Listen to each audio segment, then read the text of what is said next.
Hey everybody, this is a quick video in case you have a dual electronics XVM296BT car radio receiver and you need to do a hard reset on it. You might want to do this hard reset for a variety of reasons. If it won't connect to the Bluetooth, or if the screen is not responding at all, or if you're having connectivity issues or sound issues, a hard reset is a good step in troubleshooting and will fix a lot of problems. And all you really need to do this, now just keep in mind this is a hard reset. It will restore the factory default settings. So you have to set some things up again once you do this. But if you want to do this, it's pretty easy. You just need a paper clip or a pen or a pencil or something like that, something with a tip.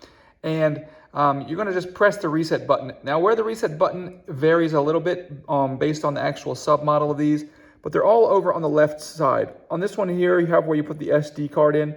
And just to the right of the SD card, it's really hard to see here on the image, but there's a little tiny button there. And that's the reset button. And like I said, just with the tip of a pen or a pencil or a paper clip, you can just press and hold that for a couple seconds. That will reset the radio, and then you can set it up again.